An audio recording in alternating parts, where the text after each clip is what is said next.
Hello, everyone. This is Arsenal Fan Circle, Season 2, Episode 40. And usually turning 40 is not something we want to do, but we won 2-0 yesterday, everybody. Big up Arsenal, 2-0, a win away from home. Come on. First time in 5 years against a team and higher than us away from home. In the end, a comprehensive 2-0 win, but it wasn't easy to start with. So, welcome Stan, Tony, and Rohan. What's up? Joining again. And welcome, Mike. Should have been 50, Mike. Welcome to the podcast. And tradition around here is, Mike, you always have to tell your Arsenal story. How did you get into Arsenal? Boy, How does the Canadian get into Arsenal? I gotta remember now. It's been so long. I was, I don't know, around 22, I guess. Which, if you do the math, is almost 30 years ago. And I had just been traveling and ended up in London for a while, and just on a bit of a lark. I was sitting in a pub having a pint, and they had a help wanted sign. So I said, "Hey, I'll take that job." So I ended up living in London for a while. And it was thankfully in North London on the right side of Seven Sisters Road to be a gooner and not a fucking scum Spurs. Yeah. So You ever think about that? It could have been so easily. You could be wearing a white shirt these days. I only have the chance and the luck and the fate of geography of being literally about 2 blocks away from the dividing line. And yeah, just every Saturday working in that pub and seeing Arsenal fans coming in before a game and getting pumped up, and then after the game either like super excited or super down, just the energy and the emotion. I didn't know what Arsenal was really. I mean, I knew what soccer was. I played soccer as a kid, but I went back to Canada. I was like, yeah, I'm an Arsenal fan. I'm a gooner, like not knowing what I was saying. But eventually when you can watch the games on TV here, that was my team. You know, I didn't pick a team. The team sort of picked me just from being in London. So So that was about 30 years ago, Mike.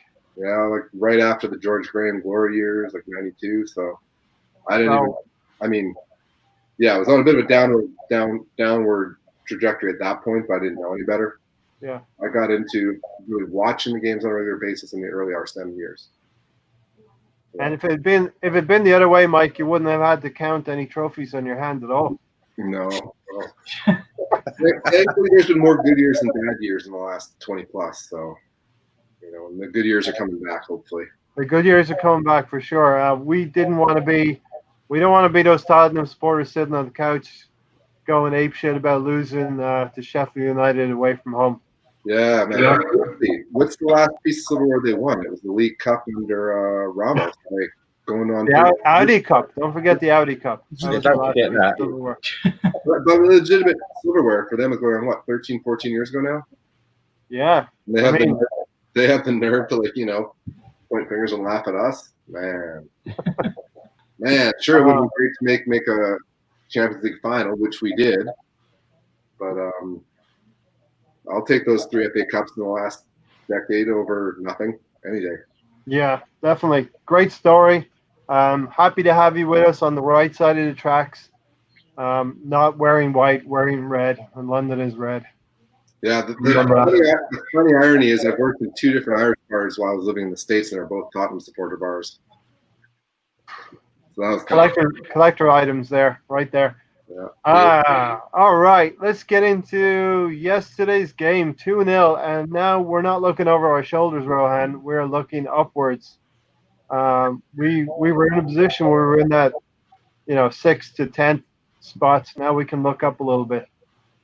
It's been a while since we've had a solid away performance, hasn't it? Like it's we and not just a performance, but also a result to follow up with it, because we've sort of put in some performances in the past few years, but we haven't necessarily got the results. I really liked the game yesterday. For me, it was more massive and more beautiful than the Norwich win, even though we scored more goals there.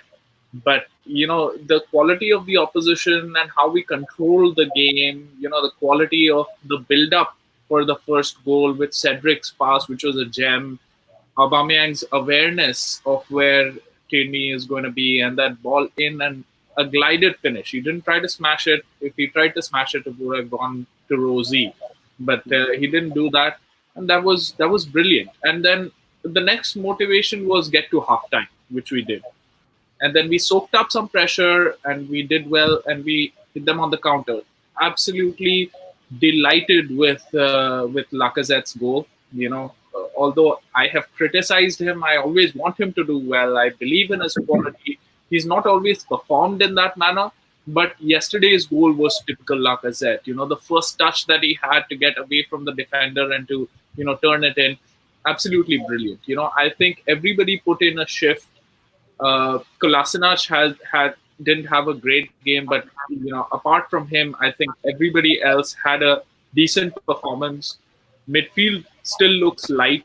We were overrun in midfield, and that's why we were sort of bypassing midfield all the time. I've seen people say that Xhaka and Ceballos were their man of the matches. I don't know really how they were tenacious, but they weren't really involved in the game or the build-up of the game, in my opinion, because we were just outnumbered in midfield. So that was overall, I think it's a massive win, and this streak of games that we have, difficult games, this could have been the most difficult game, and we made light work out of it. Let's get into Leicester. Let's get the win. Yeah, we made light work of it in the end. Welcome, Mahir, the co-host. How are you? Say hi to Mike on the far right there. All right. Hey, Stan. Wolves are that team. If you're ever playing in a pub league or whatever, Wolves are that team you don't want to. You remember them when you're going to play them again, because they're the team that are going to give you the toughest game, always committed, tough as nails at the back. And we'll talk about size and stuff like that, siding Aubameyang down. They're the kind of team you do not want to face. And for this Arsenal team, for me, that was the big question mark, was desire and heart and commitment. To go up there and get that win was massive. Well, with Wolves, when you talk about them as a team, that is the key word. They are a team in every sense of the word. They work together as a team. They know what their jobs are, and they know what the guy next to them the job is as well. And that's why they're so effective. But just to piggyback on the back of what Rohan said about what he enjoyed yesterday, for me, our biggest failings towards the end of Arsene Wenger and also through Unai Emery, for me, it was defensively. We've had failings defensively that's let us down. And this is now our third game on the row where we've managed to keep a clean sheet. And we don't even have, our number one keeper behind, in between the posts. So the way that Mikel Arteta has been able to organise our defensive unit is, there's still players in there that I worry about. When we're at 1-1, I'm not, yesterday when I was watching the game, I wasn't comfortable because we've got characters in that team that at any minute can switch off. We've seen them do it. Or they're error prone, and the error could usually lead to a goal. So it's for me to us to go on and capitalise on that one goal and score the second goal and see the game out. And we've done it in the game before as well against Norwich, and I saw it again against Wolves. For me, that's the thing that we have been lacking: that killer instinct to get a second goal, to secure the game, to see it out, and not switch off and go all the way through to the 90 minutes. And they've done that for 3 games in a row now. And I'm impressed with that. Very impressed. Yeah, good stuff. Mahir, your take on the game?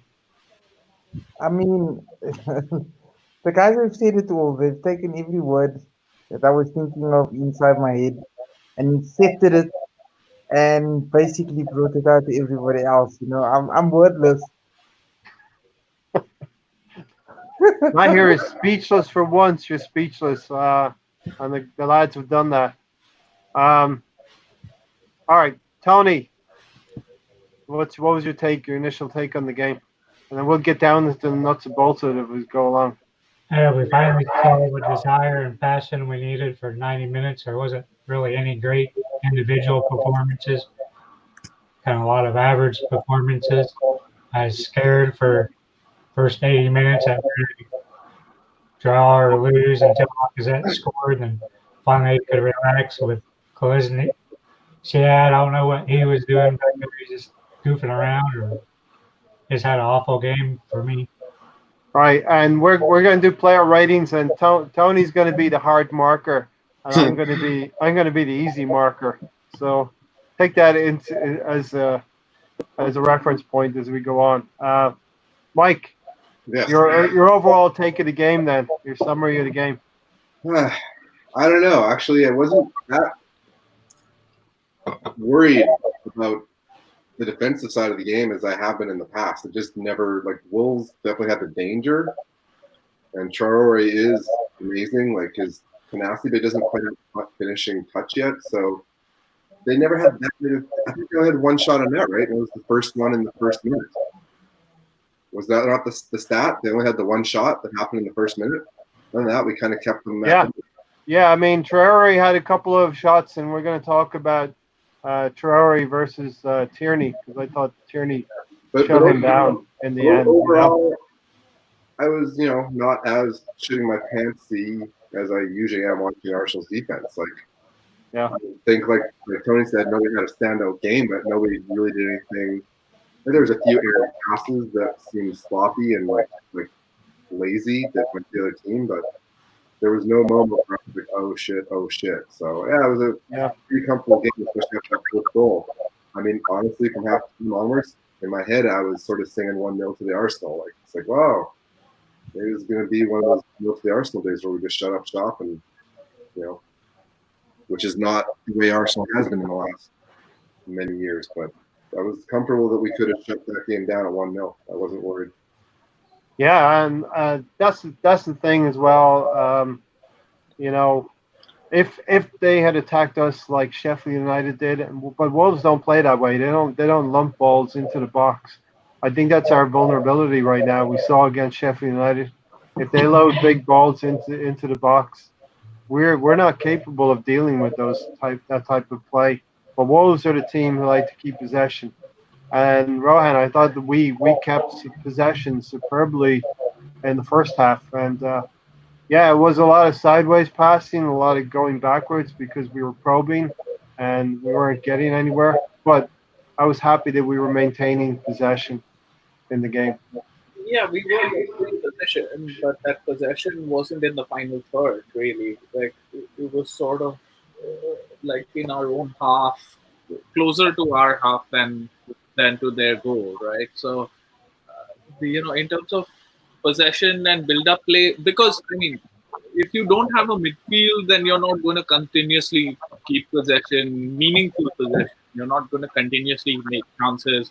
And that's been the issue. I've already pointed it out. Although the midfielders didn't do anything particularly bad, but in my opinion, I mean, they weren't involved because they were outnumbered 2-3. And both of these, especially Xhaka, isn't the fastest midfielder. So, and we had that plan.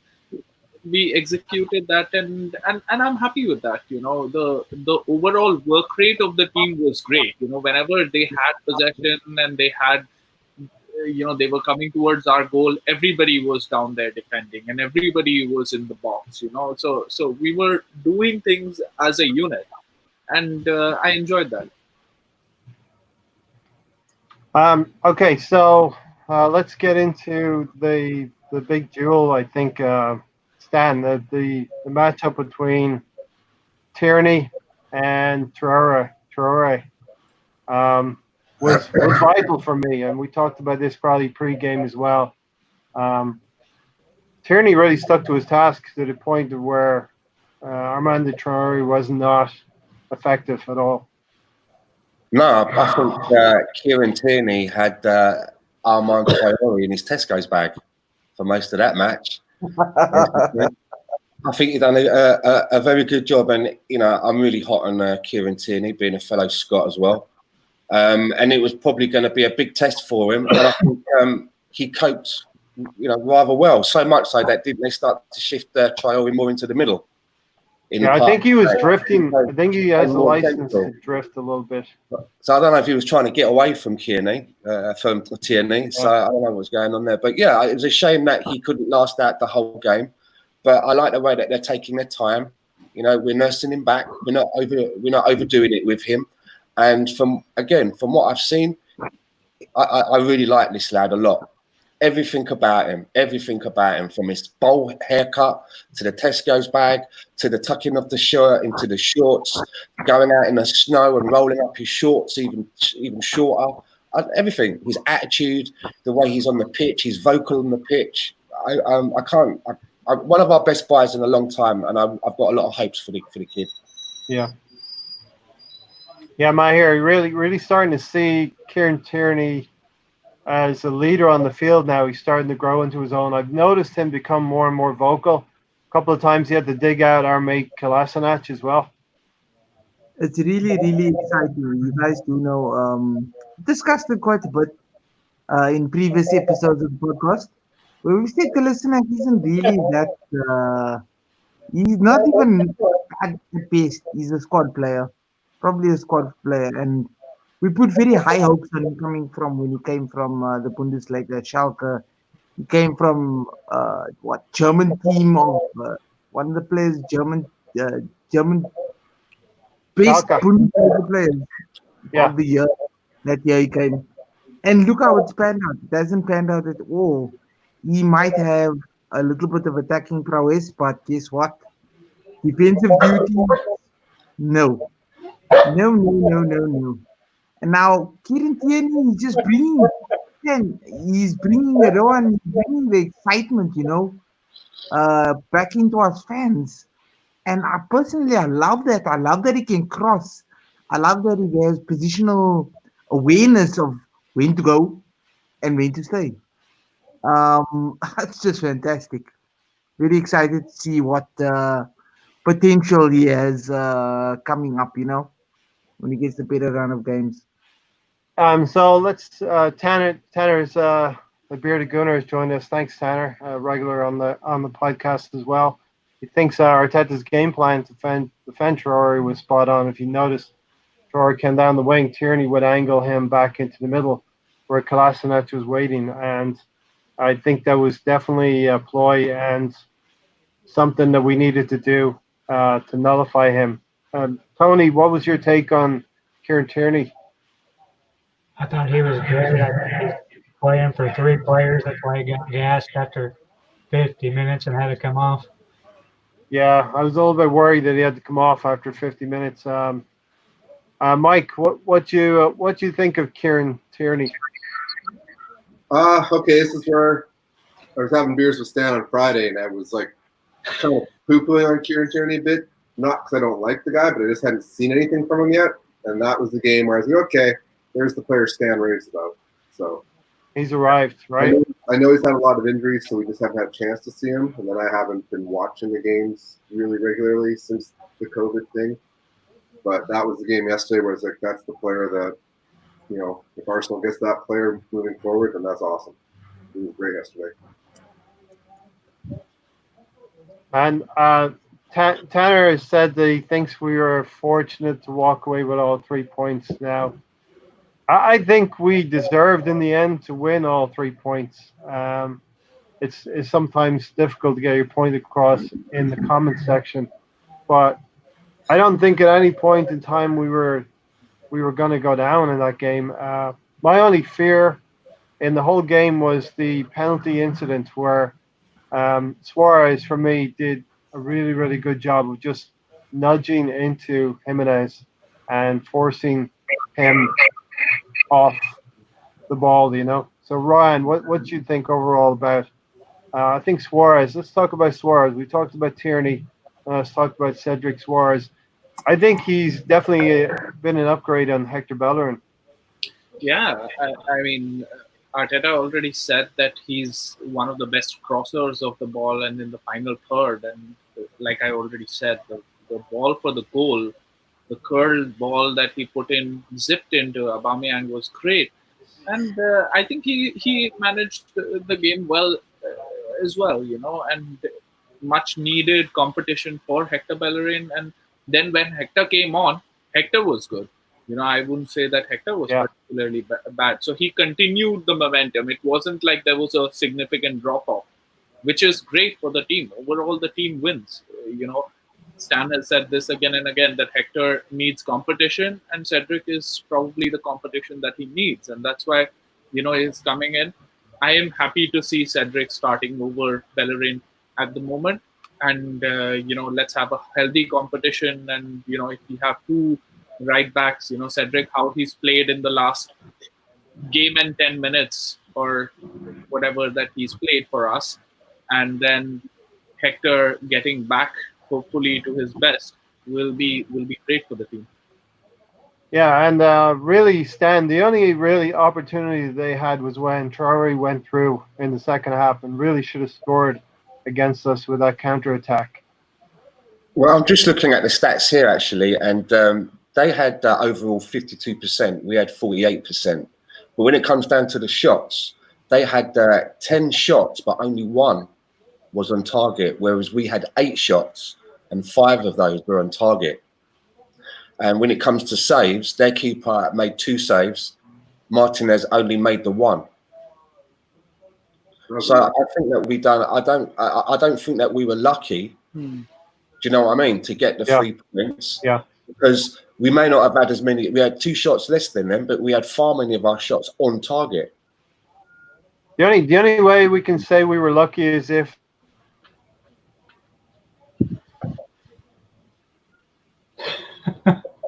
Sorry. Yeah, unfortunately, guys, Ray did freeze there for a few seconds, but he's back. still here. Oh, were you asking us? I didn't take a sabbatical yet. Yeah, Stan, really, we could have been unfortunate if we lost that goal. Heads might have dropped, and we could have lost that game, but we didn't. We went on and won it in the second half, at the end of the second half.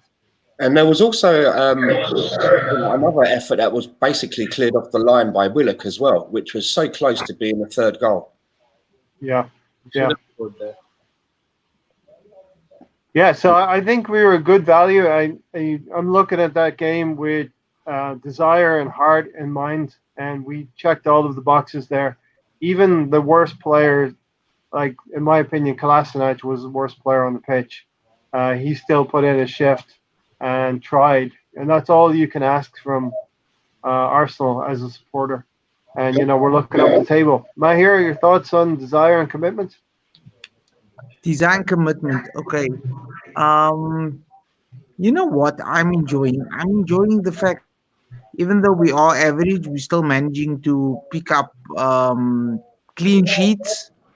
Not, I mean, just being a little bit more, hot. They're being a little bit more hot into it. Even though the performances haven't been great, like we've said before, would you take a 1-0 over being able to scrape it in the last few minutes? I personally would. I mean, even somebody like Emi Martinez, for example, it's like we haven't missed Bernd Leno. We've missed him in a way. Yes, he's been our player of the season, providing a lot of fantastic saves. But right now, Emi's doing a job for us. A very good job for us, must say. Three clean sheets out of 4, and those 4 games were not all the way from home, but all but one. The Norwich game was away from home, but definitely Emi Martinez is playing at a high level. Now, we had this discussion on Thursday, Mahir. Where do you see every single game? Sokka, Tierney. I mean, it's fantastic to see. I'm loving it right now. I'm gonna ask Mahir and then Mike. Where do you see? Because we had this discussion on Thursday about goalkeepers. Do you think if Emi Martinez comes in and plays well at a high level, he should keep the job, Mahir? Or do you call Bernd Leno your number 1? No, Bernd Leno is still my number 1. But what I love is the fact that he's a very capable number 2. He needs to just keep consistently. I mean, he just need to keep his consistency with all his performances. Then you've got 2 very good keepers who can take you into the cup competitions, and you can rotate in the in the league. You can rotate. So as soon as Bernd Leno is ready to come back, you're hooking him off, irrespective of his form. Well, it just depends, like who the tactics per game. Stan, Yeah. Rohan, Mike, Tony. It just depends whether you want more distribution or whether you want to play through the back, according to Arteta. And the Urban Ghost, thanks for joining us. And I think your Stan put you on to us. So thanks for joining us, Urban Ghost. When did we last have two keepers at the same time? Martinez proving how good he is. Mike, that's a great comment, Mike. When we have two top keepers. Yeah, two top keepers. And what do you do when Leno's fit again? Do you wait until Martinez loses form and bring him in, or do you put Leno right back in? Well, 2 points to make there. One, it really depends on when Bert Leno's going to be back. I mean, I don't think if he, like somebody was saying, I think Stan told me it's only a matter of weeks instead of months, the injury. He could be ready for the start of the season. Yeah, if he shows that he's healthy and ready to go, it's hard not to put him in there since he was brought on as number one. But if he still has niggles and stuff, you basically, you go with whoever's hot. It's like, I'm a big hockey fan, right? In the playoffs, you stick with the players that keep it's hot. Like a lot of times there's always that wins Stanley Cups. It's not on the bench all year long. But if Martinez is playing well and Leno's not 100%, then Martinez is. I don't remember when it was a few seasons ago when Martinez got a run of games, and I was impressed by what I saw then. He's been a top keeper in my eyes for a while, and I'm actually surprised he hasn't moved on. So that's the other point I was going to make. He obviously likes it at Arsenal. He obviously likes it in London. He's not agitating for a move to be a number one somewhere else. So he's happy being the backup to the number two. Some people are happy to be part of the team and understand that that's a key role. So maybe he's not agitating for that. He could have left a long time ago. He's not a young kid. Like, what is he, 26 or something? It's not like he's some 23-year-old just trying to make it. He's somebody who's been in the big league for a while and could have moved to another club to be number one. Yeah, definitely. Hey, Tony, so let's get into my notes now. I'm going to go through the game and we'll interweave some other topics through the notes.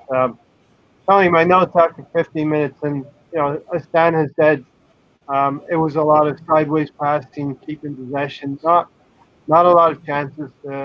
We knew that Arsenal would need to be efficient. But my first notes are like Suarez and Sokka are not able to link up, and you could see a couple of instances where they were not on the same page. And Sokka, he's a great talent, but he needed to learn. He needed about 20-25 minutes to learn the right wing position and get used to playing out there, forming new relationships with this new right back as well in Suarez.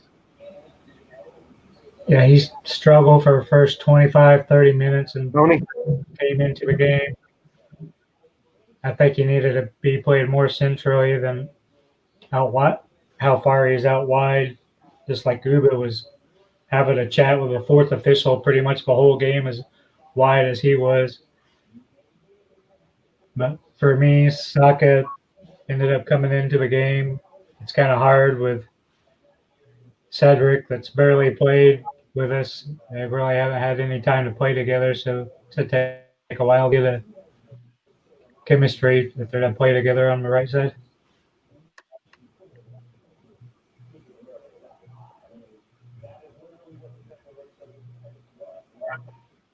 That's all I had to say.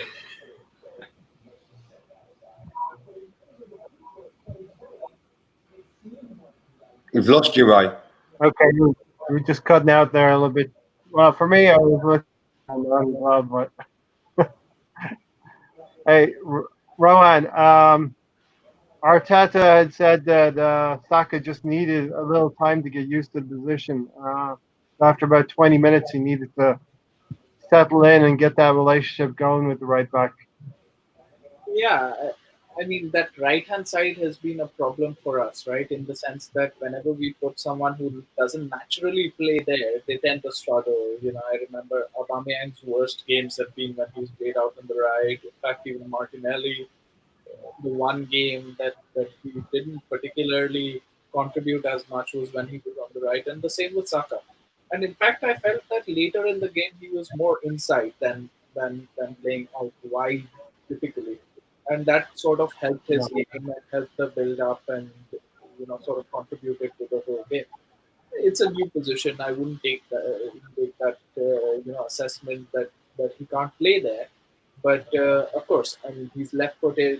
He wants to, his ideal position is left wing. But he did show that when the time comes, he can cut inside and he can be useful in the box. Like I said, what a finish! Yeah. My here. So Saka. Tell me about Saka. This talent we have. He just signed his contract, and he's playing at a very high level. I loved the fact that we got two good pieces of news in the week, one after the other. First, Saka signs a new contract, and then Martinelli signs a new contract. I mean, just these two talents. I mean, Saka right now. First, to be honest with you, I didn't really know about Saka at all. I was just like, okay, another youngin coming from the academy. Let's see, you know what. But like players, people that have seen him play before in the under 23s, has said he has a lot of potential. And I was very interested in seeing this on the field in the first team squad. And guess what? Phenomenal. Phenomenal, phenomenal. I just hope that they can continue these and it's not just a once off. For example, when we first got like a Jack Wilshere and Aaron Ramsey, they came with a lot of potential to be the next world class players that are going to be in Arsenal. And due to injuries and inconsistency and more injuries, what happened to those players? They just eventually fell right off. You understand? And I know Ramsey was a FA Cup hero, but it wasn't much more than that. As much as I loved Ramsey, We're getting a little bit of feedback, or maybe a television or something's on somewhere. I'm not sure where we're getting that from. But Rohan, your specialist topic, Aubameyang. He had to play wide a lot for me in this game, and he almost had to play a little bit like Henry-esque. I know you can't compare him to Thierry Henry. You're two different types of strikers, but he was playing so wide and he did a good job holding on to the ball. Correct. I mean, he was too out wide for my liking. I still prefer him playing centrally. I'd love to see a two striker partnership. Something close in and around the box. What I can't fault is his work rate. He had fantastic work rate every time there was a corner, every time there was defensive work to be done. He was All right, and Charlie Harris said two realistic signings to improve this team in the summer. so basically Jeez for that. he wasn't the furthest forward. And given all of that, I think he had a good performance. He had the awareness also to turn the ball over to Tierney for the assist. So all in all, I think he had a good game. Not towards his skill set, and we won away without him scoring. That's testament to the fact that the whole team played well, and his role was crucial even though he did not score.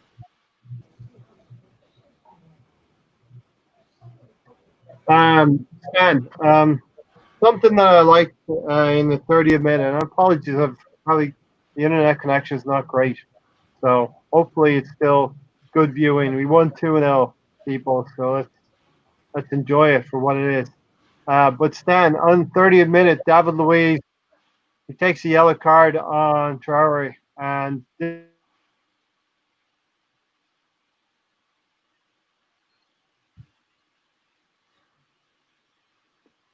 You've frozen there. I didn't catch Right. that.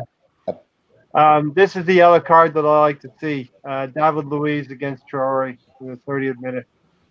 Yeah, I kind of I think I might have actually missed that part of the game, so I didn't really see that incident. But I just wanted to cycle back. When you were talking about Saka. because you didn't come to me about him. And I was just thinking that had Nicolas Pepe not been absent, because I found out later that his wife was in labour, and if Nicolas Pepe had been available, who would have missed out yesterday to fit everybody in? Because it seems that the manager is definitely the manager seems to definitely. I would have said Nketiah. Well, he seems to be sticking with Aubameyang on the left-hand side, and going through the middle, it seems to be Eddie is getting the nod over Lacazette. But, you know, Mikel Arteta in Saka, he's got a player that he can deploy pretty much anywhere on the field, and he knows that wherever he puts him, the guy's going to perform, and you're going to get a good performance out of him. So I was just thinking that if Nicolas Pepe had been available, and you probably think that he would have had to have played yesterday's game if he was available, because, you know, he's the player that we've invested the most money in. And if you've got Aubameyang playing on the left and one of Eddie or Lacazette playing through the middle, then where does that leave Saka? And I think that there's a shout to say that he could take up the space and the place in the team that our current number 10 would normally take up. And if you make a comparison to maybe other players that we've looked at in that role, Danny Ceballos has featured there, Joe Willock has featured there. But I think that maybe if everybody's fit and available and he's going to stick with, you know, Aubameyang on the left and know one of the other two strikers through the middle, Pepe on the right, this must be the natural place where he's going to slot in. I don't know what anyone else thinks about that. Otherwise, someone's going to miss out. I would love to see Saka in that 10 role behind those three players. And we could interchange between Martinelli as well when he gets fit as well. And of all the players that, you know, players used to say things like, oh, why can't we put Lacazette in that role? Why can't we put Pepe in that role? I don't think either of those two have got the passing range and the vision to pick people out, and also to be able to make a goal from maybe that distance. But I think Saka can. I think he's got the passing range. He's definitely got a long shot on him, and he can also carry the ball closer to the goal as well. So I've got a feeling that we might see him sort of turn into a Clarence Seedorf kind of a role. Yeah, I think the sky's the limit with Saka. He's really got all of those skill sets in there, and I really loved the video, the interview he had, when he said, "Come on, man, it's Arsenal, you know. I was always going to sign with Arsenal." And one other thing that I wanted to talk about, Ryan from Arsenal, Ryan told me about this, that Pepe didn't play yesterday, and he didn't have the opportunity to score, but he actually scored 9 months ago, obviously, because on the 24th of October, he scored those 2 free kicks in the Europa League. So there's the timing's right. That's what Ryan was saying. That must have been a good night for Pepe, right, Mike? Hat trick. He scored a hat trick. 2 free kicks. There were kebabs around at the Pepe's house that evening. Speaking of Saka, I was fortunate a couple years ago, December of 2018. For Pepe. Sorry about Pepe. You keep coming in and out, Ray, and you're like a delayed kind of lag. Me, yeah, I gotta put a few more coins in the internet slot. You know, apologies for that for everyone watching. Not good stuff. I'm sorry. Nothing I can do about it. Rohan, the tactical battle between Arteta and Nuno. Arteta's come out on top, and I didn't think that would happen. I thought that it would be a draw or something like that. You know, because I like Nuno. You know, he's a good manager. He's turned Wolves into a great, well-drilled, well-oiled outfit, right? So But yesterday, all throughout the pitch, our formation negated what these guys were doing, what Wolves were doing. Our substitutions were proactive. Even the game management. The way we were making changes and the changes that we were making. I like the fact that he changed it. Earlier, I was thinking, why did he put on AMN, right? He put on AMN when Tierney came off. And I was like, why would he do that? He could have just brought on another central defender and put Kolasinac out wide. But he didn't do that because, he's sort of integrating AMN back into the team. He could be a vital asset, So the game management and people management aspect of it. He made substitutions. He made the two substitutions of Lacazette and Gillick who combined to score the goal. Overall, the way the game was managed was brilliant. High hopes for Arteta. The way he was talking, and I saw an image which I think Riley posted, or so this was an Arsenal image of during the water break. Everybody's come in, and you can see Kolasinac and Aubameyang and everyone sort of lean in and listen to what Arteta was saying during then. And the body language is clear that they have respect for what Arteta is saying. They have, they respect that, they understand that, and they know that it's non-negotiable. And Rohan, the other thing I mentioned, David Luiz taking a yellow card, a professional foul. Let's call it. This is what other teams would be doing to us, and I've been calling for this for years, probably, for us to toughen up. And I noticed in the second half, you mentioned Ainsley Maitland-Niles. He came on, he did a job, and he was fouling the Wolves players high up on the pitch in midfield, slowing the game down. And if I was a Wolves fan, I would have been hella frustrated about that. And I'm just glad that our players are starting to do that as well. Yeah, exactly. David Luiz foul, I don't mind that. He stopped him. That was tactical, and that sort of, and then he carried on for the rest of the 60 minutes without conceding another yellow card. All of that is important. Yeah. And I've heard people say, and I think it's very, very true, that David Luiz is more comfortable in the three at the back. He seems to be a little bit more protected by Kolasinac and Mustafi. Mustafi, going to go to Mahir, talking about Mustafi. Mustafi, we've picked on Colonel Mustard over the years, and we can't complain about him. Since the first episode of the first season, and we are now 30 episodes into our second season. Yeah, man, like, what can I say? I think, look, since we've changed our formation to a back three, right? I'm sure you guys would agree with me. Right now, even though we're experimenting, we're definitely not getting into top six or whatever the case may be. Maybe there might be a slight chance. But this experiment of the back three right now, yeah, even with a tiny chance, this experiment with the back three right now, right, guys, is looking pretty decent with the personnel that we have available, I must say.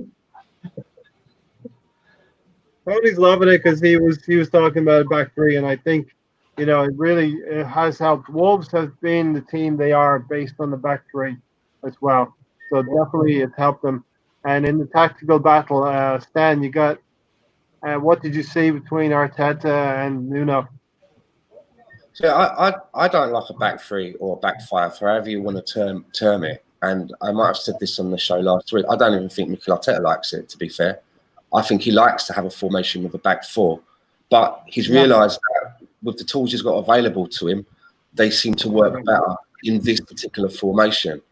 And, once we see other players coming in, we might see him go back to a back four. But it's working. It's almost a bit of a diamond at the back with a cover to cover in the front. It's not like a midfield diamond. It's almost like a defensive diamond. But it seems to be working. And it's interesting as well that William Saliba can also play in a three as well.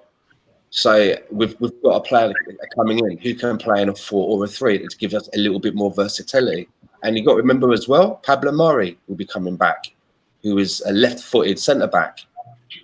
So when you see him coming back, you may see that we go back to a back four. But I thought he got the substitutions bang on. Some of his substitutions, when we came back from the break, I thought were a little bit suspect. The time that he was using them, the kind of personnel that he was making the changes for, but especially in the last two games, his tactics have been spot on. And I mean, it speaks for itself, right? We've won our last 3 games, and importantly, no one scored against us. We haven't let any goals in. We've not nicked games. We've not nicked it 3-2 where it was like 2-2 and we managed to like nick one in at the end. You've got to say something for that. They're not scoring against us. And people before were going, well, it's only Norwich. Well, what are you going to say now? It's only Wolves. And what are you going to say on Tuesday? It's only Leicester. I mean, I love it when the media go against us because I think it works in our favour. Let them say it's only this team or it's only that team. Meanwhile, when it's Tottenham, and they lose against a team that we win against Sheffield Wednesday, it's Sheffield United, it's only, you know what I mean? They only won against Sheffield United. Yeah. If Tottenham lose, then they lost to a very well-drilled team run by Chris Wilder, who's got a team there that knows what they're doing. They've been on a great run. They work really hard. You see the difference. That's how the media talk about Arsenal and compare it to other teams. And I love it. I want them to keep on doing it. And I want our players to keep reading it and keep hearing it and just keep ramming it down their throats. Keep pushing it down. Big up to one Arsene Wenger as well. Thanks for joining us. And Carol, thanks for joining us as well. Hello, everyone. Everything going well at the moment? Well, I'm having slight internet issues, so we're cutting in and out a little bit here and there, but bear with us. Can I just answer a question there? I might just answer. The Assemble says, Stan, Arsenal is still 3 points behind Wolves at the end of the day. How many points were we behind them before kickoff? 6. Exactly. Now it's 3. Maybe the next game will be a point or two above them. Yeah. We can keep, you see, if we can keep putting out these tidy performances that we've been doing of late, and if they've been tidy, the pretty football will follow. Once everybody knows what they're doing and they start to get settled in what Mikel Arteta is asking them, the pretty stuff will return. It's not very pretty, some of the football we're playing, but it's quite effective, and we're getting the results and we're keeping clean sheets. So it's a step in the right direction. Mike, on the table there, yeah. 3 points behind. And look, it's like this. If you're points behind. Now this is the table that shows that since 2020, when Arteta was our manager, we would be in 3rd place based on results. So and look, Arteta's went to the now and moving forward. Arteta's went to the fridge, and we can't get new ingredients right now. So we have what we have in the fridge, and you make your omelette. And if you have dodgy onions in your omelette, it's not going to taste so great. But it's still an omelette, right? That's our midfield, dodgy onions. You could have good egg. You could have good egg, Tony. But you might have bad cheese or bad ham or bad onions. There's still an omelette at the end of the day, and you can still make an omelette, and it can be a good one. But no, seriously, we all know we need to go out and get some players. We're not gonna win the league this season or maybe next, but if we get some decent players and complement the ones that are really, really good and playing at a very high class, high level right now, then we can go places, Bearded Gunner, you were asking about Arteta's wedding ring. Nobody likes us and we don't care, And that's the thing. You got to keep everything. Rohan, you look very relaxed. Come on, Rohan. We won. Watch the podcast of the Brighton game, and then you'll know. Watch the post. Watch about 4 minutes into the post Brighton game. Yeah, I mean, it's been a good 10 days for us Gunners, right? We won 4 matches. 2 of our generational talents have signed long-term deals. We're hearing good murmurs about our highest scorer. Lacazette scored an away goal after 15 years. everything is going for us. Why shouldn't we be happy? We're going in to face Leicester, with whom, if we win, the difference is going to be 6 points. Who knows? I have seen the fixtures, and I've seen that United have an easy run. Yep. Chelsea have a comparatively easy run. The only game that they have is the last game against Leicester. They have 4 away games, Rohan.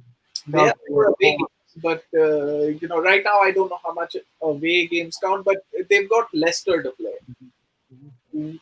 Leicester, on the other hand, have to play us, Chelsea, and I think also Tottenham.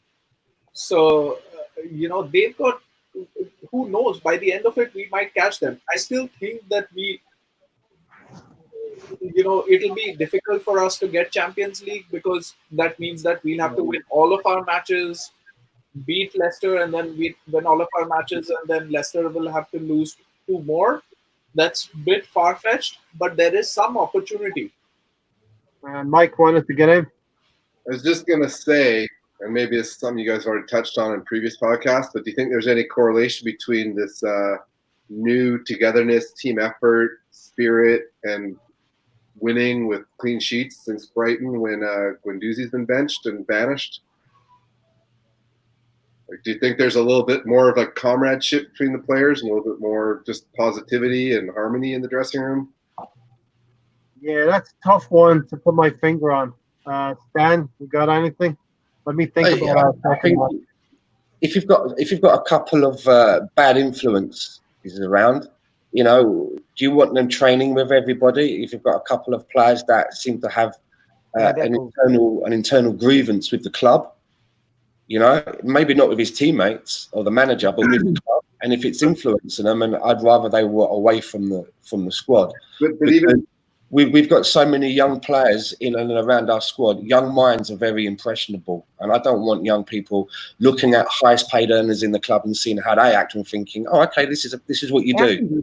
Maybe even subconsciously, not purposefully, but subconsciously. If you're around bad habits, you tend to start picking them up, a couple of them up. And it's interesting that Guendouzi's not even training. I don't think he's even training alone. I think he's not coming to the club full stop. He's basically on gardening leave, it sounds like, which tells me that, some things were said that people thought they didn't like what they heard. Otherwise, he'd be at the club. He'd be training on his own, maybe training with some of the under-23s. Do you know what I mean? But to be told not to come to the club, something has gone on. And you don't want that around the rest of the team. You don't want that. Like that moody face in the middle of it all while you're trying to G everybody up for the next game. So my hair wants to get in them after that. It's just that what it reminds me of. Our coach, right? If Arteta allows somebody with a negative vibe to get away with some of the things that they get away with, it's going to start to affect other players as well, even the players that are performing well, like the likes of Sokka and Tierney, to think, hey, our coach doesn't have any power. He's allowed these people to get away with it, so why not I do that? It almost reminds me of the workplace also. If there's a negative influence in the workplace, it tends to affect everybody else's mood, and that affects team performance. Like Wolves. Wolves are they're a very rounded squad, where they've got good players in midfielders, they've got a good attacking force, they even have a few good defenders. And that just goes to show you, the more together a team is, and the more they with their coach, backing their coach, behind their coach's plans, to play them in whichever positions, it affects the performance of the team going forward. The brotherhood, the togetherness. Wasn't Guendouzi already disciplined for sort of horsing around and training when they went away? So it's like, if he's not going to take it seriously and distract other people, he's just a negative influence on the team. So if you don't have them in there and people are focused and they're training harder, they're going to learn more and do better in games. So. Also, as well, you don't want to have them situations where, I'm a little bit like this sometimes, when you're like, how comes John always turns up 15 minutes late? Every fucking day he turns up 15 minutes late. And I'm always here on time to do my thing. I'm getting at? You don't want to have them situations where you've got someone that is always like, oh, don't tell me. Don't tell me Phil's got a backache again, has he? All right, another backache for Phil. Right, do you know what I mean? That's It's not here. nothing to do with it's a bit windy today or it's snowing today, or you know what I mean? You start to doubt players, and you don't want to have that kind of feeling where you've got people in the team thinking that others aren't pulling their weight. You're carrying these people, and they're supposed to be the big fancy damn players as well. They're supposed to be the most talented ones, and you're carrying them. Get them gone. Have them, keep them away. William Bogart them if that's what you got to do. Do that. Well, especially when Guendouzi's acting like some big cock of the walk wearing our shirt, and he's really not that big of a deal yet. So it's like he's just not affecting the values of this club. That's a great question, Mike. Yeah, and has it changed I think it has changed the mentality within the team.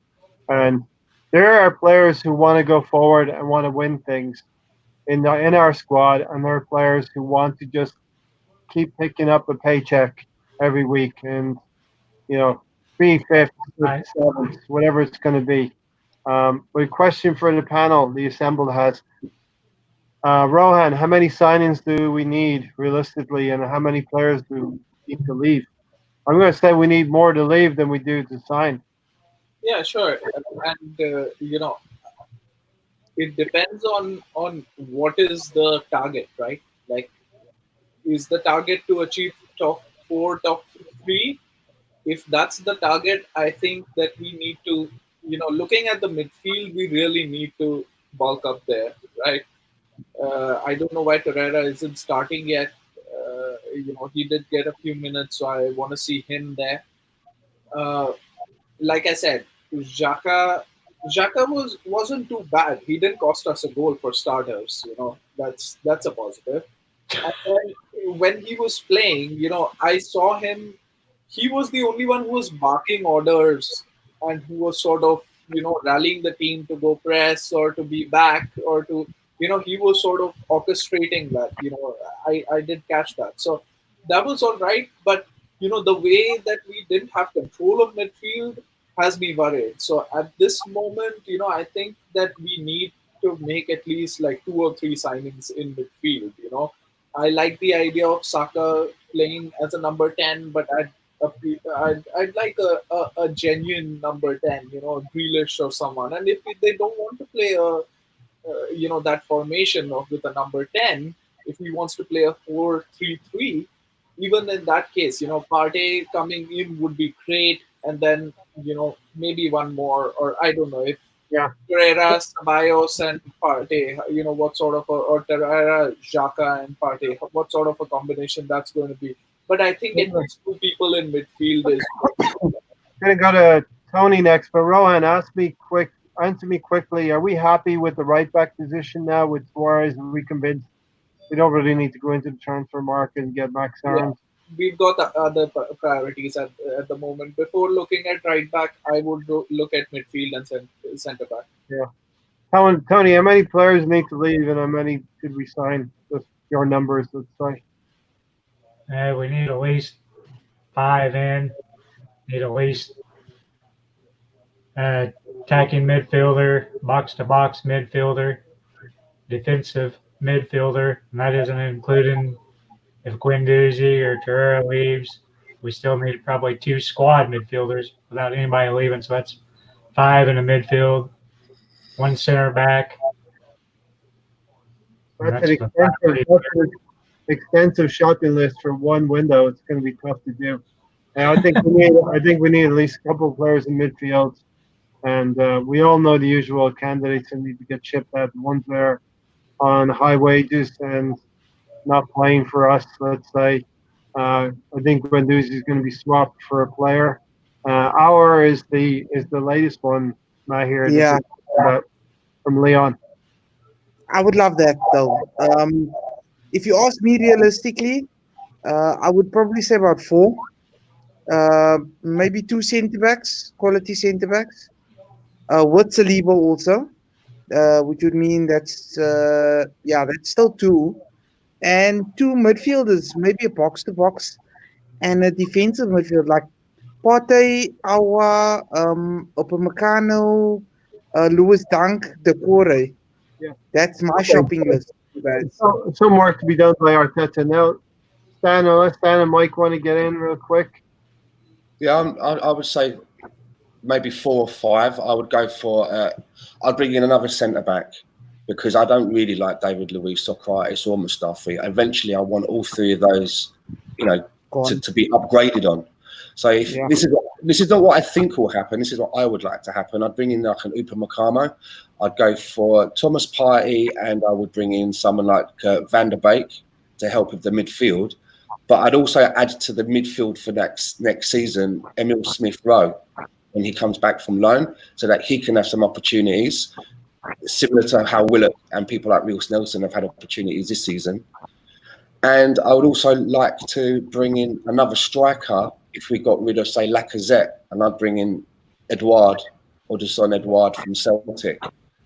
And I think if we brought in, and I'm looking at that with, say, Danny Ceballos goes back off of loan, so we haven't got him. So that's a defender, a sort of a defensive central midfielder in Partey, attacking midfielder and Donny van der Beek, another one in Emil Smith-Rowe, and a striker that can come in and I think could improve on Lacazette.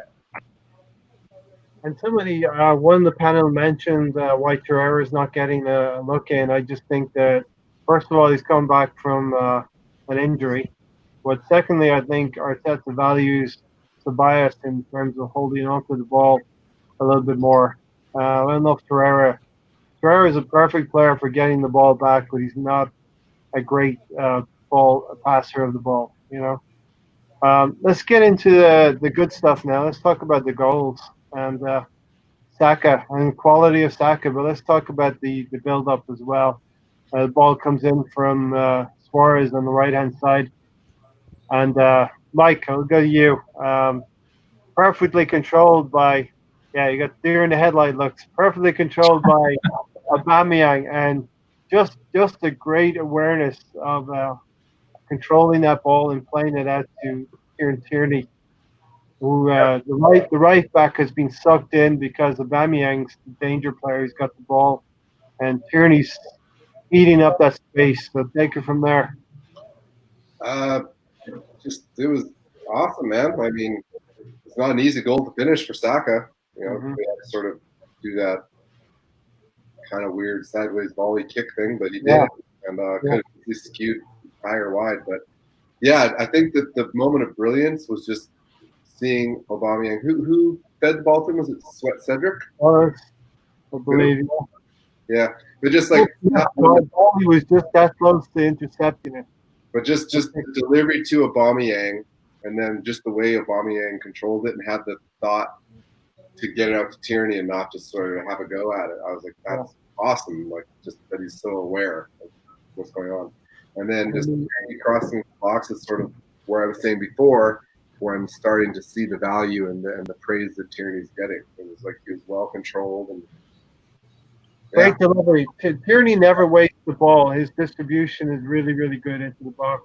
And what it was to take the deflection, I just comes had up. An odd sense of like optimism the way Aubameyang controlled the ball and laid it off to Tierney. I was like, sort of got off the edge of my seat. Was like, like actually expecting something good of it. And I couldn't quite believe it myself. Like that we had scored a goal away from home with a fantastic shot from Saka. And 2 minutes before halftime, so great time. Yeah, usually Arsenal have been past masters of conceding a goal just before halftime, but the way the ball is coming across the box from Tierney, Saka almost has to backtrack a little bit, Rohan, and get a good connection, and he almost passes it into the net rather than lathering it too hard, That's it's a difficult finish. He made it look simple. To be able to glide that into the corner, keeper having no chance, coming into the box, the ball was pissed in and took a deflection. So, all of that, keeping all of that into account, it was a brilliant finish. I was happy to see that, Saka has become one of the youngest players to score for us in the league, which is great, and compare that to an easier chance that Willock had. And I don't want to berate anyone on this, after yesterday's performance. But it really should have been. So, somebody said that we were fortunate to win. I think Tanner said that we were fortunate to win, but should have. I think we should have won it 3-0 actually, because Willock should have finished that. You could clear the line. It couldn't have been a clearer chance. He was 1-on-1 with the goalkeeper, and he took a weak shot which got cleared off the line. So it was more convincing than what the scoreline projects. Of course, if you're playing a quality opposition, they're going to have chances, and you have to ride your luck sometimes. But that's what we did, and then we capitalized. We minimized that, and couldn't have asked for anything more.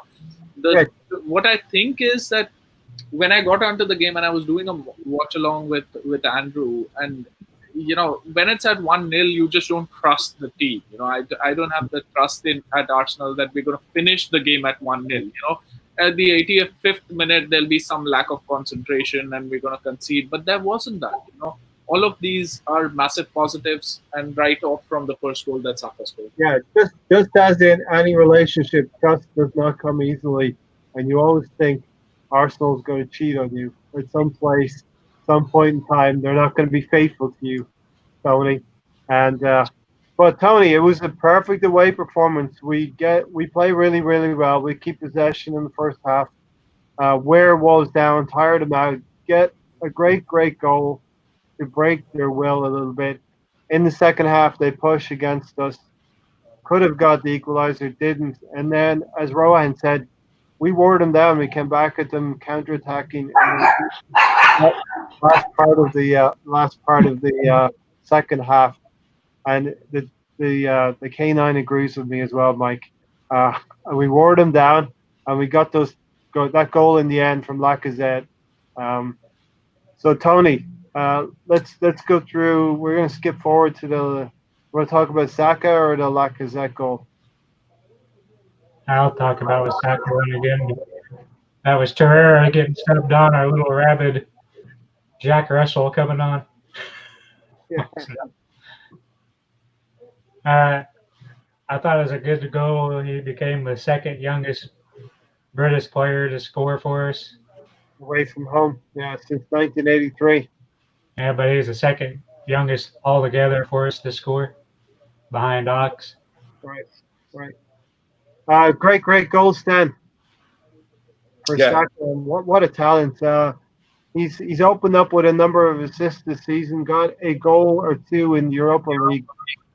But it's nice having goals from the midfield and not having to just rely on one player in the team.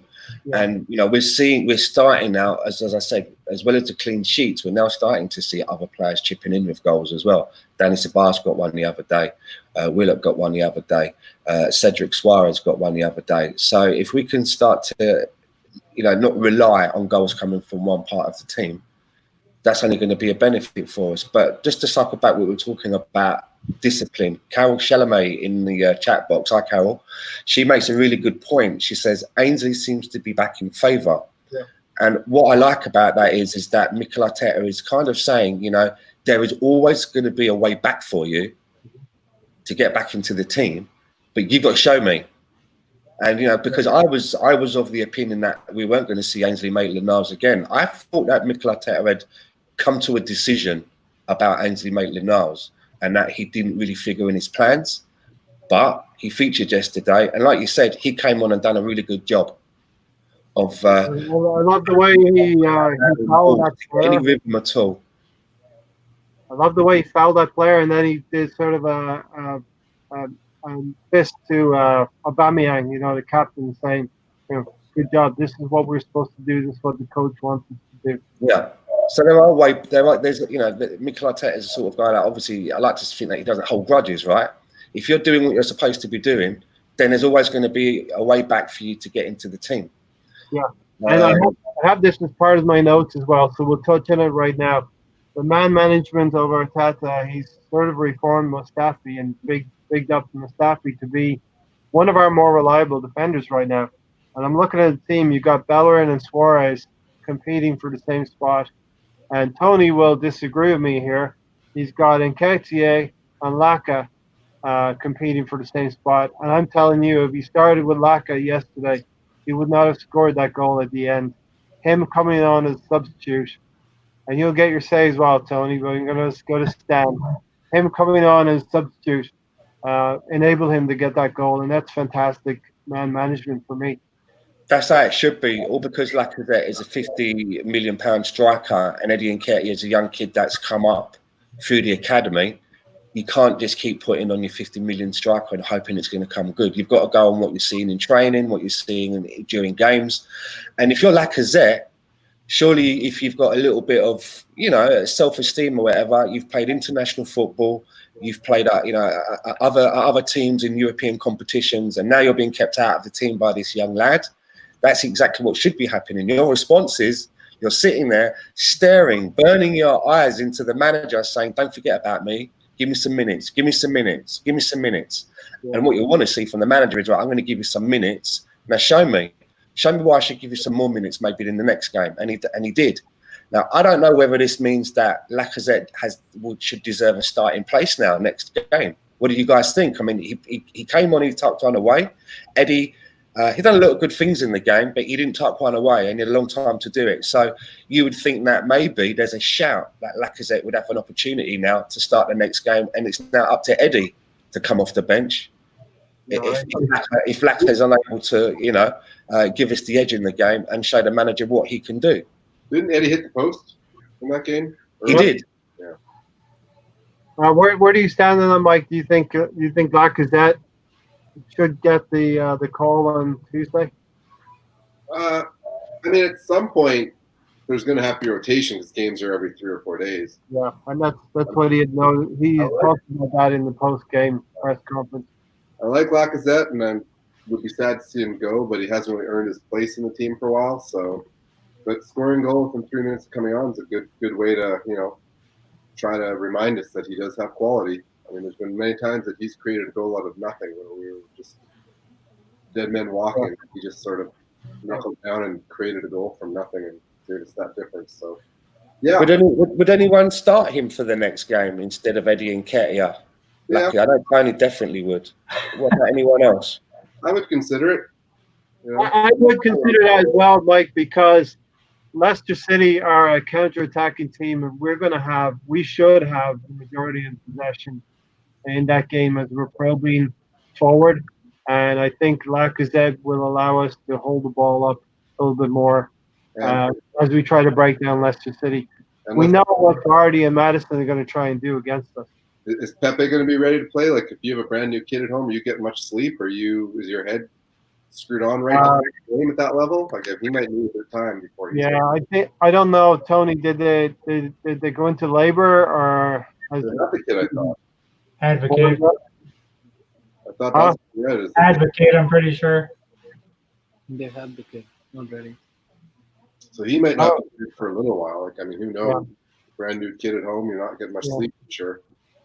Rohan, what are you doing on? And the Urban Ghost just told me City just lost again. I know they were 1-0 to Southampton. A fantastic improvised chip goal from about 40, 50 yards. City lost again. Wow. Following up on Liverpool, that's Jekyll and Hyde. I was going to say Jekyll and Hyde.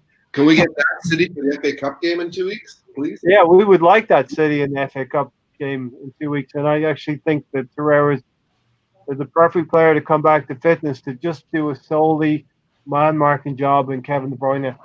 Rowan, Lacazette, would you start him? See, what I liked, so let me tell you about this game, right? Like, what I liked about Nketiah is the closing down that he does, right? He's running non-stop, right? But he doesn't fancy himself as so much of a passer that he gets into other people's way, right? Like, now I think Lacazette has, for some reason he feels like he's such a good midfielder that he needs to go and play in midfield, like he's abandoned the thought that he's a striker for some reason, and that he shouldn't do that. His primary possibly instructed as well, Rohan, right? That Lacazette playing the false 8 position. Exactly. I mean,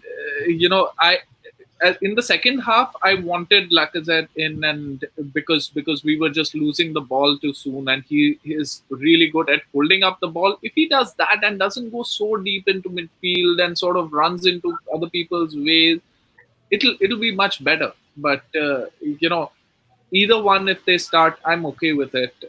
If we have the winning game going on, then I'd just continue with Eddie. In the perfect world, I would put Alba down the middle and Saka in the left and Pepe on the right.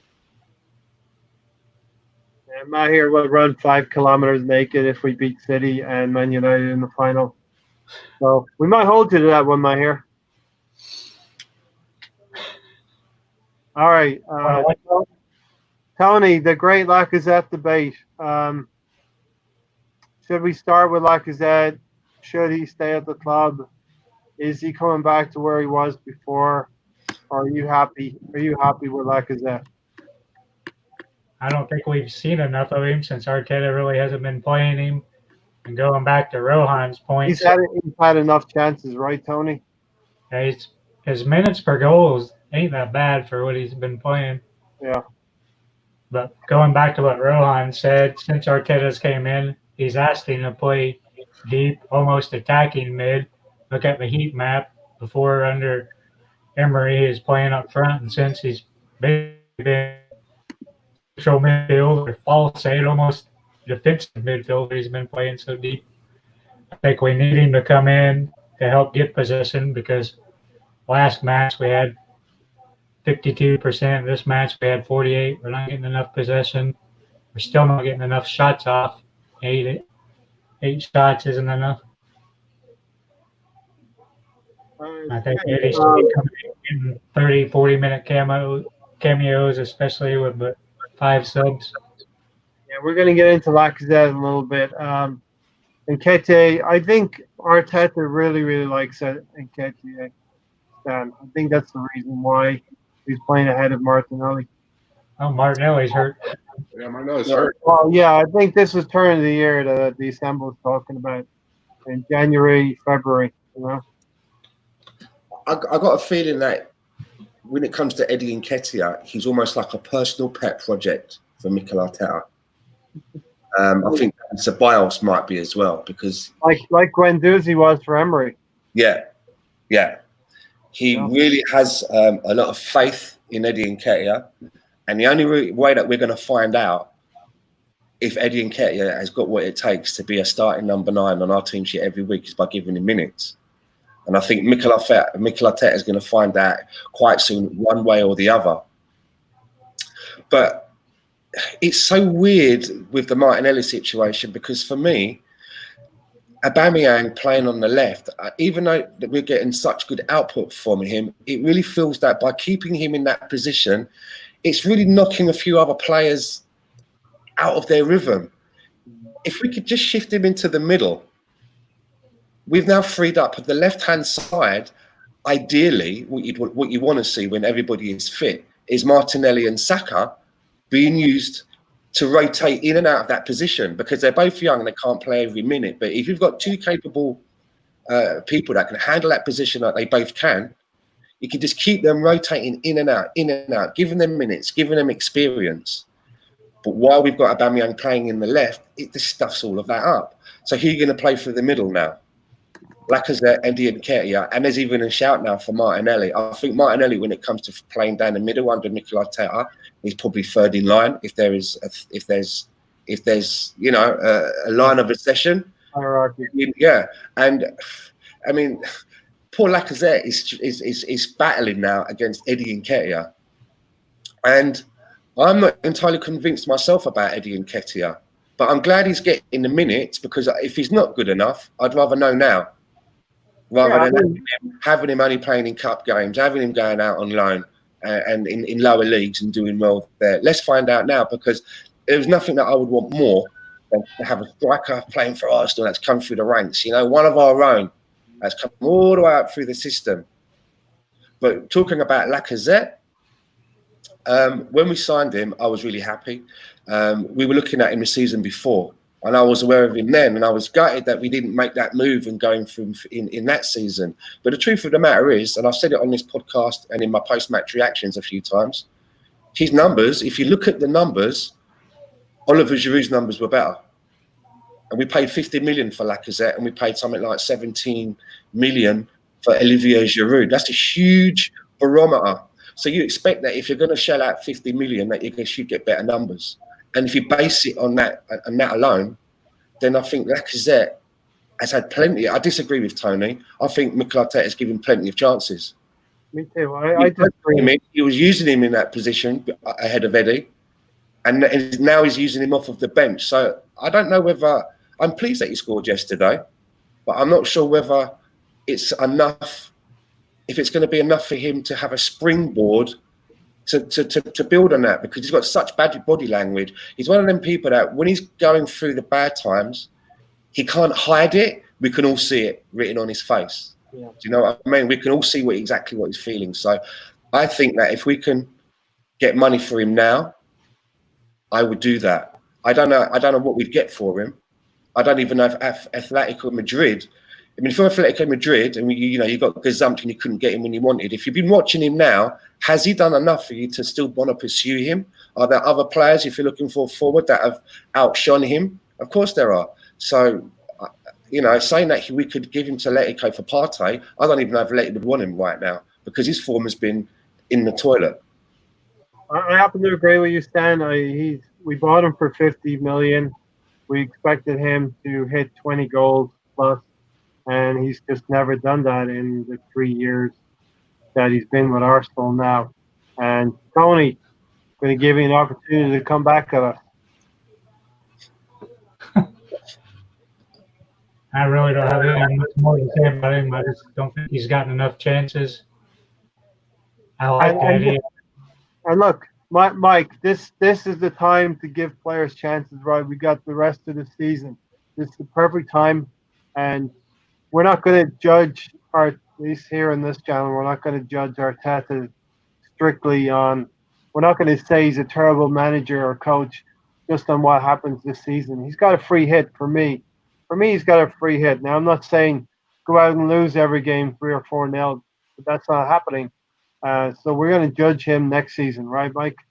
Oh, yeah. I mean, just based on what I've seen this year, there's been some ups and downs, but there's overall positivity with Arteta.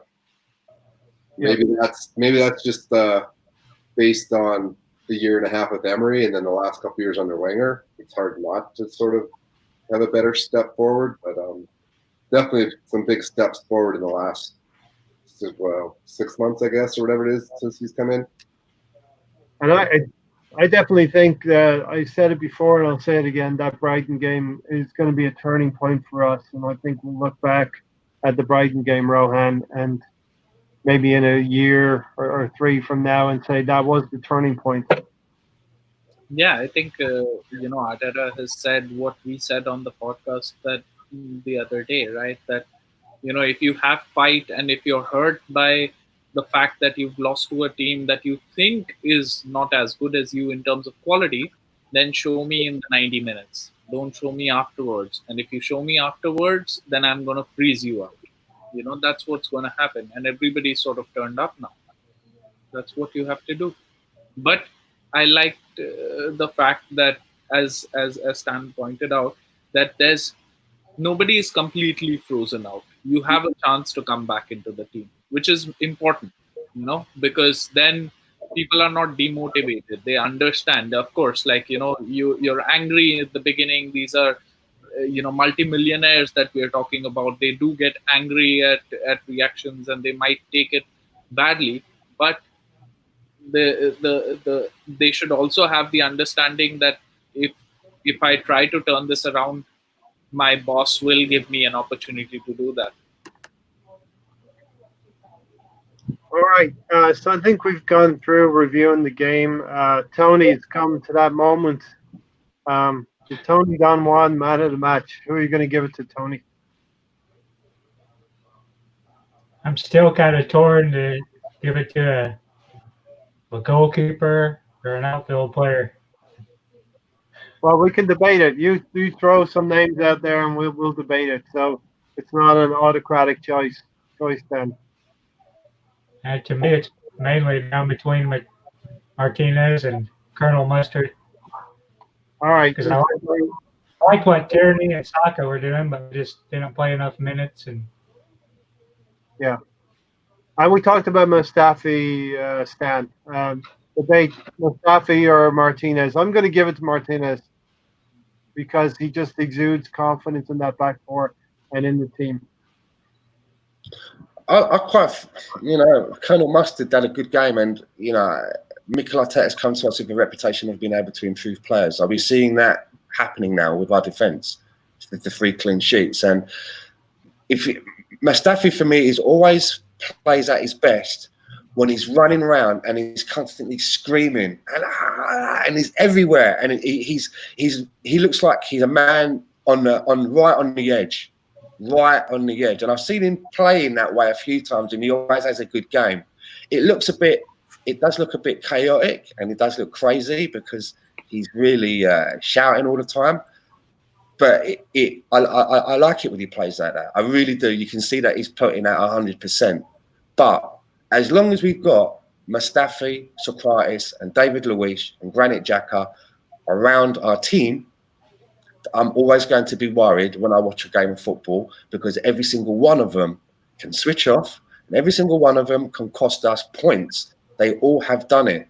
So until that element is moved on from Arsenal, I don't know how I'm going to get through it, because I'm getting old now. My ticker, I'm constantly on the edge when I'm watching the games, because I'm thinking any minute now, especially when it's just 1-0. So, but going back to your question, I think I'd have to give it to maybe.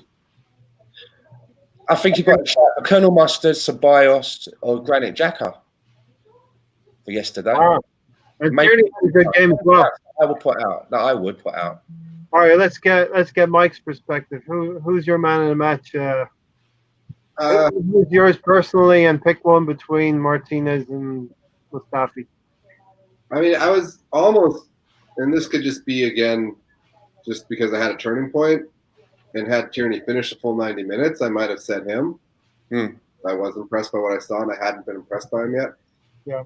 I guess the real sort of obvious point is, had Martinez not had the forethought to come off his line in that first minute, challenge for the ball and make a big save, we could have been down 1-0 in the first minute and had a very different experience in this, the feelings after the game today. So, yeah, that one action in the first minute alone might deserve the man of the match. And then he did go on and play 90 more minutes of very affirmative and positive.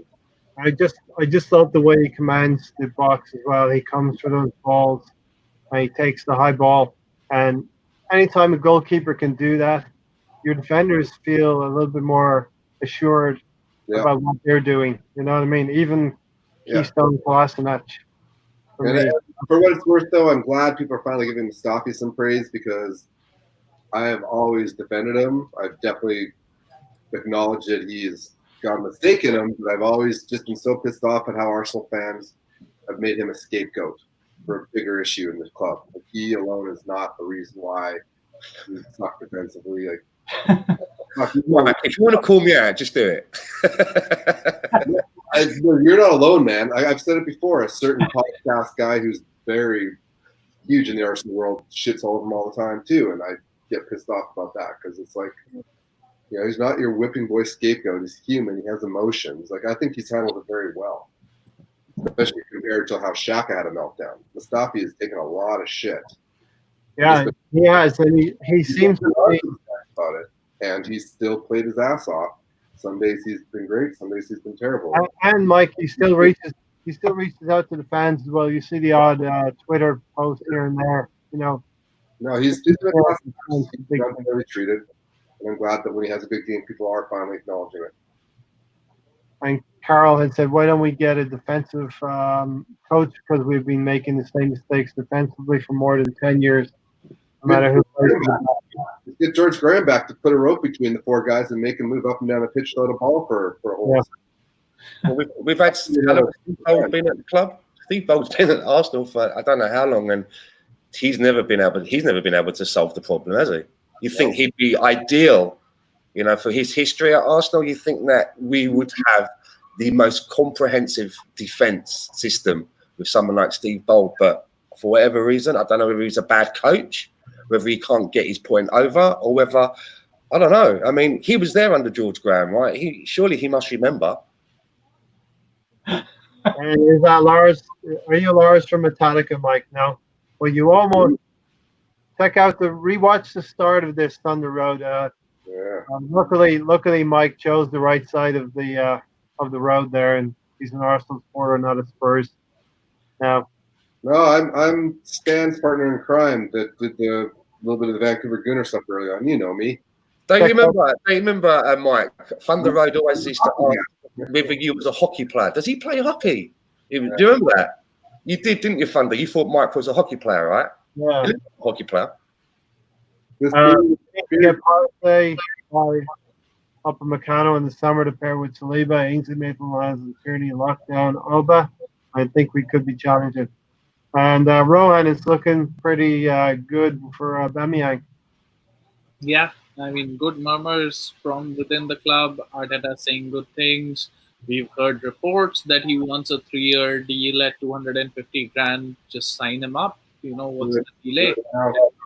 I don't get why we're not signing him up. I want to hear, as soon as possible that he's extended, because that will give confidence to future signings that we are serious about our business. So yeah. On the man of the match question, by the way, since I didn't have a say, is that Martinez did well and he's sort of got my confidence, but considering that he just made one save in the game, although that save was super important, and even later in the second chance, it was him rushing out that made Traore dink the ball and essentially miss. So that was great, but I think yesterday's performance was the issue was that there wasn't a 9 out of 10 performance on the pitch, but there were a lot of 7s. That's the thing, which is fine. I'm not saying that that's bad. You'd rather have 7s all across the pitch than have a couple of 9s and then a few 4s and 5s, because you are just as good as the weakest link in your team. And if your weakest player puts in a 7 performance, then you've had a good day. In my opinion, I think it's the centre backs, one of the 2 centre backs apart from Kolasinac. So it could be Mustafi and Luiz. Both of them had a good game. Luiz, the fact that he did a tactical foul, that was great, and then he managed not to get a red card by itself is massive. And then Mustafi, the way he continued the game. So I'd pick one of those to be the man of the match for me. Well, definitely Michael Oliver was not getting man of the match. We were going to give it to Emi Martinez. Michael Oliver for me was terrible. He bottled out of a red card for size. He sided down Aubameyang late in the game and had another foul as well. Very, very similar. I've seen those given 2 in a row. He should have walked. And Michael Oliver bottled it for me. What does everyone else think about the referee yesterday? He was good in the first half, but I didn't like him in the second half. Yeah, he's poor in the second half. Some other things from Arteta's post press conference. We enjoyed to suffer together. So this is very similar to what Simeone would say for Atletico Madrid, and that's the kind of things we're going to need to do, because we don't have the quality. And Arteta said that we don't have the quality to win, to dominate a game for 95 minutes. And that's what we need to do, Tony. Yeah, it's kind of a whole thing we've been asking for, desire and passion. We might not have the players, but they got to go out there and give their all and make do with what we have. Something Carol's mentioned. I wanted to mention we tried a lot of long balls as well in the first half.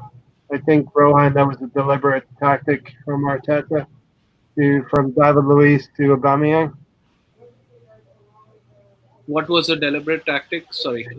Some long balls from David Luiz to Aubameyang to maybe Definitely. press their back line and bypass their midfield.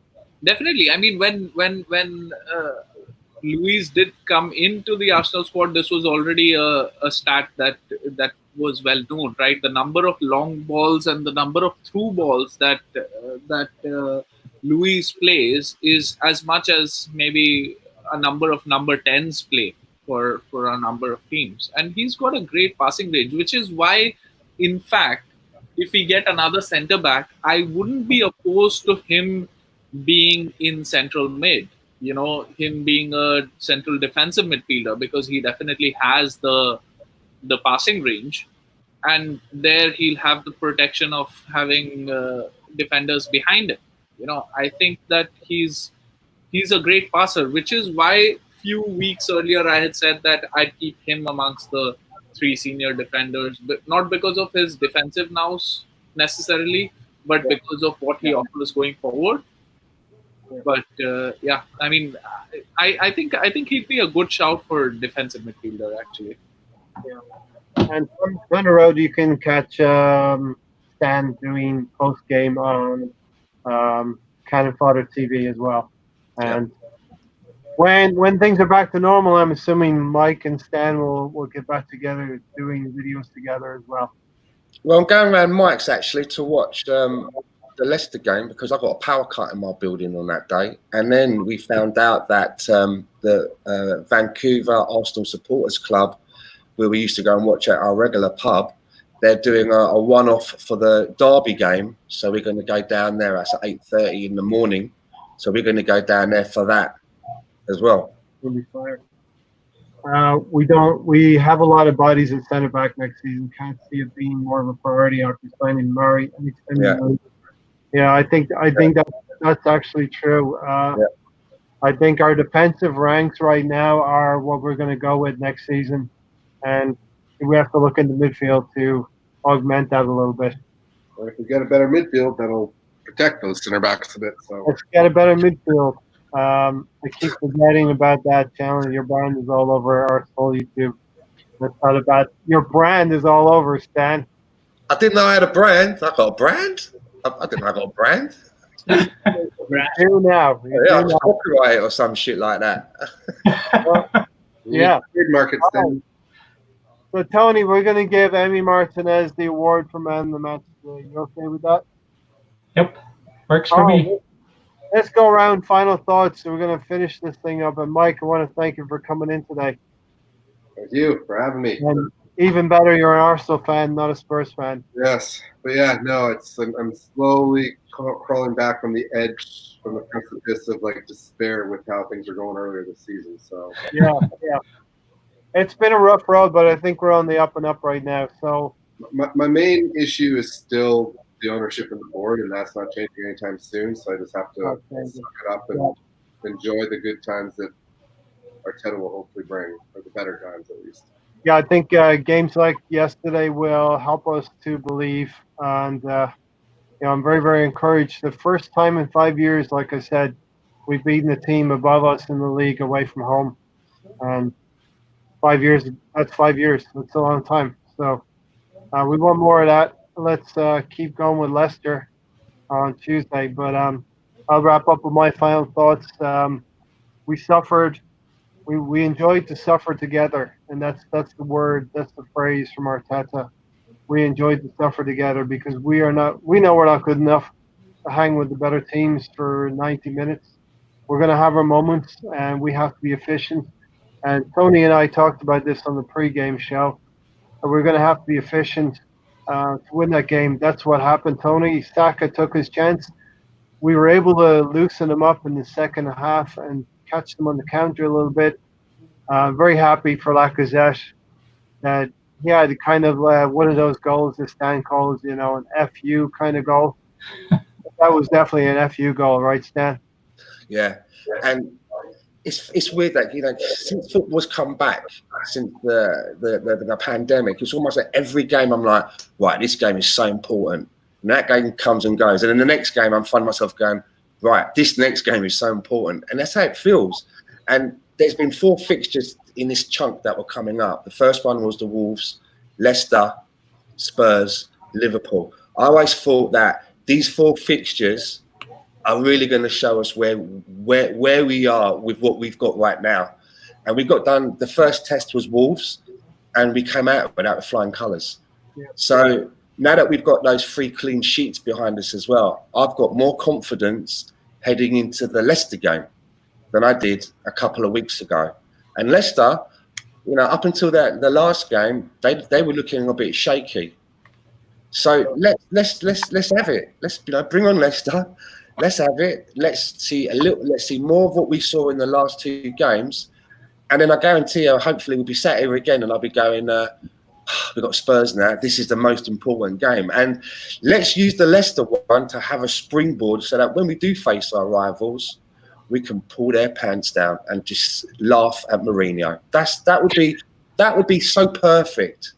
If we can have Mourinho going into one of his moody press conferences after the game where he doesn't want to answer the questions,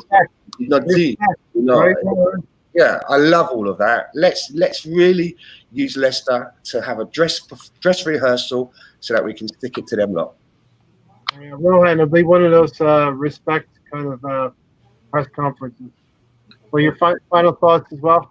So my final thoughts are that, you know, Gary Neville said that these defenders are uncoachable, right? And we've, in the 21 games that Arteta has played, I think we've had 10 clean sheets. So clearly he's getting the best out of these lot. And, you know, I'm not saying that they are the answer, but I'm saying that he can improve a defensive unit.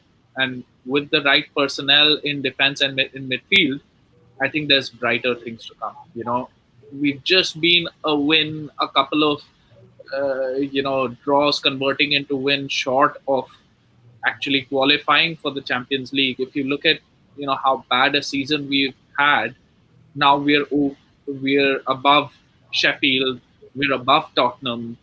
All of this is just taking, and also the fact that now in terms of losses, we have less losses on the board than Man City. Man City have 9 losses now. We have only 8. You know, so that's the whole picture of Arsenal. You know, and what's happening right now. I think the next games are massive. We've generally done well against Leicester, so you know I expect us to go there. As long as we don't give away penalties, you know, we always sort of give away penalties against Leicester, and Vardy scores them. You know, let's not do that. Let's be professional, because that will be a great setup to the Tottenham game. And that Tottenham game could basically decide who finishes on top. And I'd really love to finish up above them lot. Yeah, because they will want to prevent us from doing bits this season. I thought the game could be very important. And as Stan said, games are exciting now. Things are every game is massive because we're winning games, Stan, and we're excited for the next game. Yeah. You know, when you get a taste of something good after a long time, you want a little bit more of it. So that beer tasted pretty good yesterday. We want some more of it. We want another one. And if we're feeling that enthused as fans, then imagine how the players must be feeling. I bet hopefully, you know, it seemed to me that a few months ago, I could imagine, you know, nights before a match, players looking at the calendar and thinking, I've got to play tomorrow, going to bed all like, I've got to get up and go and play football again tomorrow. It's going to be so horrible. Yeah. Now I can imagine them, like they're awake at night. They can't get to sleep. You know, like the night before Christmas, the presents are under the tree, and they can't wait to get out and play football again. And that's how it should be. And I was watching the video of Emi Martinez interviewing Gabriel Martinelli about his new contract. And that kid just loves Arsenal, and he was very impressed about all the Arsenal fans sending him good wishes. So I would just say, send Martinelli some good wishes. He's going to be on the long road to recovery. He's got a long-term injury, Tony? About 3 or 4 months of meniscus tear. Yeah, so he needs support from all Gooners worldwide. He's getting that. give him a little bit more. Make him feel part of the Arsenal family. He signed a new long-term contract, and let's not sleep on him. He is a teenager who scored the most goals since Fabregas 2006-2007, and that's high praise indeed. Tony, your final thoughts? First off, we should have seen this desire and passion after the first two losses and a couple of games later. But going back to what Mike said, us being in the third in the form table, we could easily be third. Just with 4 points against Chelsea, we would be 2 points off them. And if we had 3 wins instead of some of them draws, we would be tied with Leicester right now for third. And before coronavirus hit, we were signing off with 3 wins on the spin, and now we've come back. We've dropped a couple of games against City and Brighton, but we won 3 games now on the spin as well. So in the last 8 games, you could say we won 6 of them. Yeah. Right, Tony? And else? No, that's it. All right, Mike. As the your first time here, you get the honor of being the last voices heard, pretty much. Your final thoughts on Arsenal? Yeah. Well, like I said, dark days left me pretty down and out, but always a gooner. So, I wasn't necessarily a fan because I didn't like what I was seeing, but I'm always a gooner. So, yeah, it's back to becoming a fan and seeing some promise. And like I wasn't enjoying watching the games. Like I was going to the pub with Stan when Emery was coaching. I was thinking, why am I doing this? I hate it. And now, this is because Stan was with you. It had nothing to do with football. Yeah. Why am I going to the pub with Stan? Why am I doing this? Let's go to the toilet when it's his round. What? No. Crossing paths with Stan has been nice because I just recently moved back to Vancouver as well. So I had a really good group of Arsenal supporters in both San Francisco and Portland that I would hang out with. So it's nice to have somebody to share the passion with here. So it wasn't him. It was just the club and the direction they were going under Emery. And I still don't have faith in the board or the ownership, but I have faith in Arteta. So. Yeah. All right, Mike, thanks for joining. Thank you, guys. We'll have you again sometime for sure. Definitely, if I can squeeze it into my schedule, which is a little bit insane now. Post-COVID, I've landed with 3 jobs, not just one. But, after... Not everyone can say that, Mike. Well, things here in Vancouver are progressing nicely. So restaurants, bars, things like that are opening up. So what I did lose at the beginning of it is coming back. So I'm getting busy, but I do still enjoy talking about the Arsenal. So good stuff. Tony, thanks for joining me. You're welcome. I liked your Don Juan nomination. Emmy Martinezz for me. And Stan, thanks for joining. Cheers, mate. Thanks for having me as always. And Rohan, finally, thanks for joining, Rohan. Finally. You're pumped for Leicester now? I'm pumped for Leicester. Big time. And generally, Leicester's a cracker of a game. You get the fees and the 1-0s and the extra time winners. So, looking forward to it. Bit of a head-to-head between Vardy and Aubameyang for the Golden Boot. Yeah, exactly. 2 goals in it. We want Aubameyang to step up. And I know Van Nistelrooy and Henry, we watched the Legends video, and Van Nistelrooy would always say, did Henry score, and vice versa. So I'm sure Aubameyang and Vardy are having that as well going on right now. So, back on home soil, I think Aubameyang knows the Emirates pretty well. I would actually back him to score on Tuesday, But we'll see what happens.